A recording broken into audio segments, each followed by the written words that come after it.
ভাই জানতে চেয়েছেন ডক্টর মিজানুর রহমান আজহারি সাহেব তিনি কথা বলতে গিয়ে শব্দ চয়নে রসুল পাক সাল্লাল্লাহু আলাইহি সাল্লামের শানের ব্যাপারে চরম বেয়াদবি করেছেন।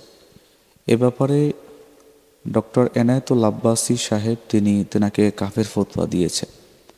এটা কতটুকু যুক্তিযুক্ত এ ব্যাপারে অনেকেই জানতে চেয়েছেন।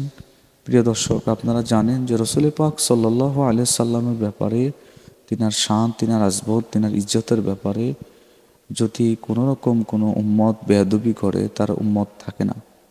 কারণ রসুল পাক সাল্লাল্লাহু আলাইহি সাল্লামের মতের সাথে যে একমত সে হবে উম্মত।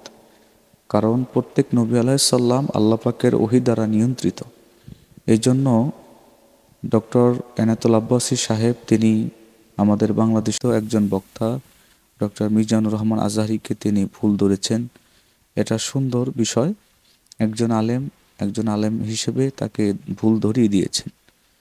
এটা ডক্টর মিজানুর রহমান আজহারি সাহেব যদি উনি ওনার ভুলকে বুঝতে পারেন তাহলে উনি আল্লাহ এবং তার রাসূলের কাছে ক্ষমা চেয়ে নেবেন।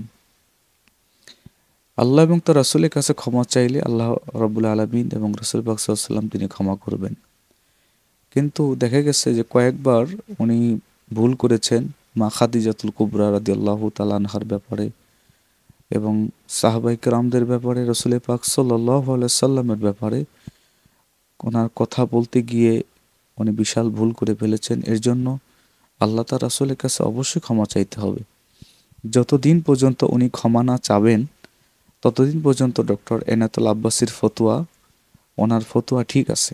উনি যে ওনাকে কাফের ফতোয়া দিয়েছেন, কারণ রাসূল পাক সাল্লাল্লাহু আলাইহি সাল্লামের ব্যাপারে, তার ইজ্জতের ব্যাপারে, তার আজমতের ব্যাপারে কেউ যদি তার শানের খেলাপি কোনো কথা বলে ফেলে তার উম্মতই থাকে না, সে কাফের হয়ে যায়।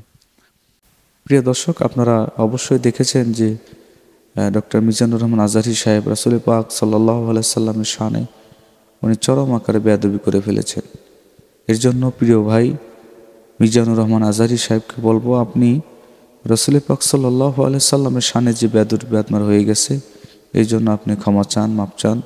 আল্লাহ রাসূল সাল্লাল্লাহু আলাইহি সাল্লাম তিনি উম্মতের জন্য দয়ার নবী, মায়ার নবী, বিল মুমিনিনা রাউফুর রাহিম।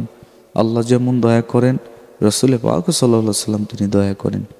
এই জন্য আপনাকে বলবো, আপনি আল্লাহ তার রাসূলের কাছে ক্ষমা চেয়ে নেন।